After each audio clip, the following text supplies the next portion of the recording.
Greetings and welcome to another Yurtcast here at Lavender Sound. We are Groundwork Music Project, making the world a more musical place.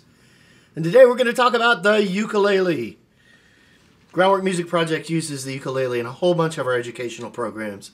It is such a great instrument, period, but a wonderful learning instrument because it's small, it's inexpensive, easy to carry around, gives you elements of melody, harmony, and rhythm.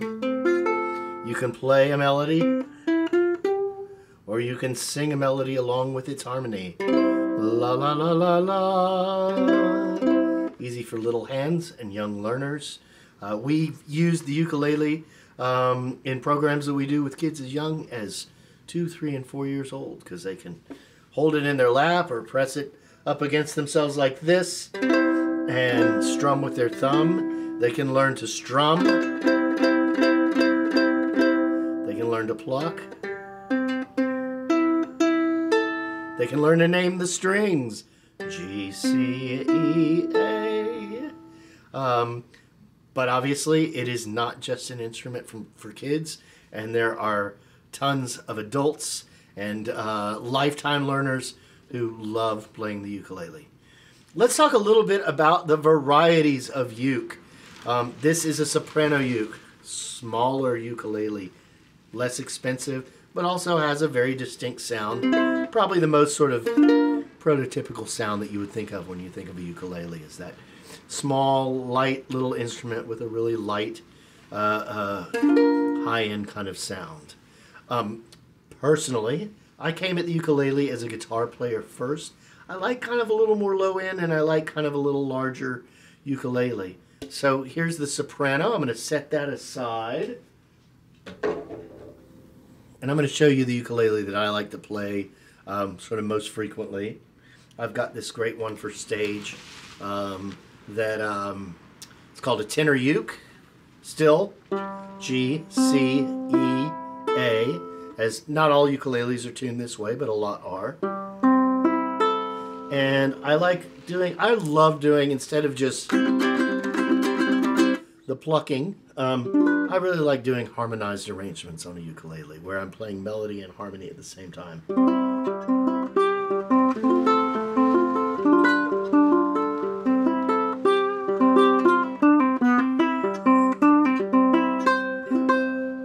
And the tenors get this nice kind of more sort of a little bit more low end, just a really full sound. I love the way they sound.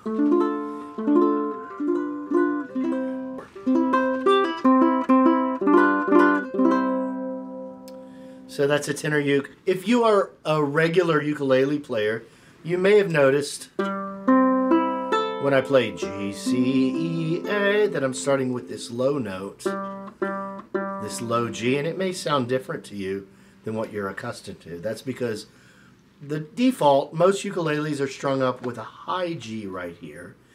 So it doesn't sound like G, C, E, A, but it sounds like G, C, E, A. I'm going to show you one of those real quick. Let me pull out a uke that I love to play here. This is another tenor ukulele with a high G. And when I bought it, I thought, well, I'm going to just use this one a bunch.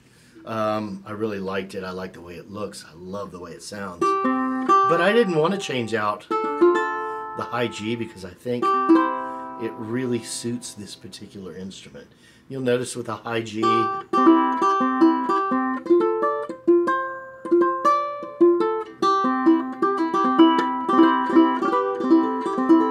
get a much more kind of resonant sound because you end up with a lot more repeated notes. I really enjoy the way that sounds as well. So it really just depends on what you're setting out to accomplish musically.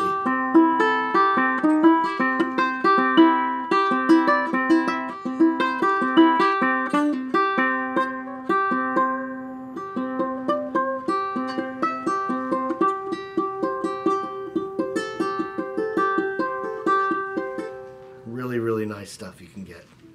Okay, let's go on to you blues people and Americana people might like this one.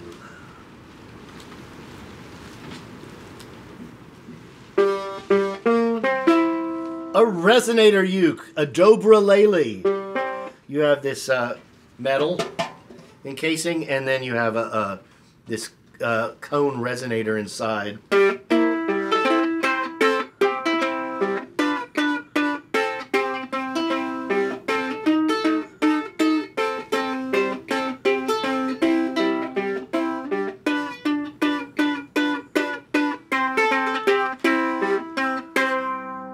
Really, really, really fun to play.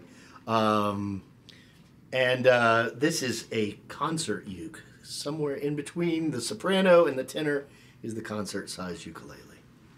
Let's talk a little bit more about not just the ukulele, but about the guitar.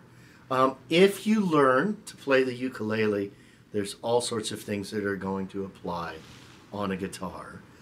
If you learn the ukulele first, it makes it a lot easier to learn the guitar, and vice versa. I really enjoyed learning the ukulele after playing the guitar for many years. I loved the simplicity of 4 strings.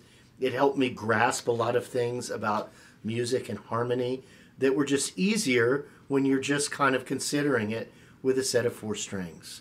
I really, really got a lot out of that. It was very enriching, and not to mention that I just loved making music with it.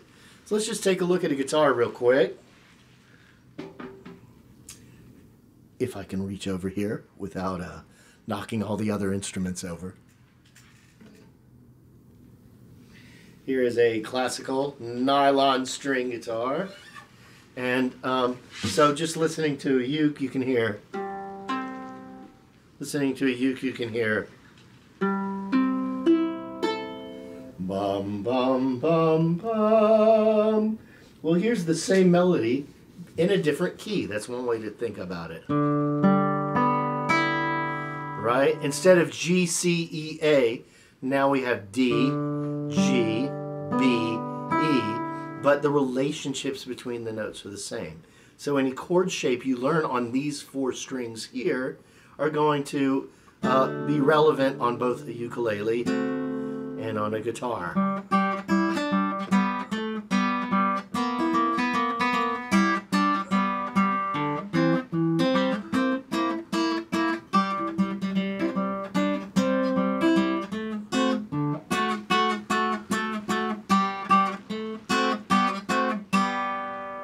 Right? So lots of benefits to that.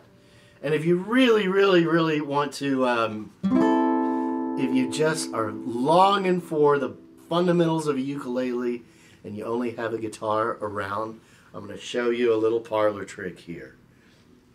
Let me set down our nylon ukulele and get out this guy. What I have on here is a capo. By putting our capo on the 5th fret here, I have G, C, E, A again. So with a 5th fret on the capo, playing only the top 4 strings of a guitar,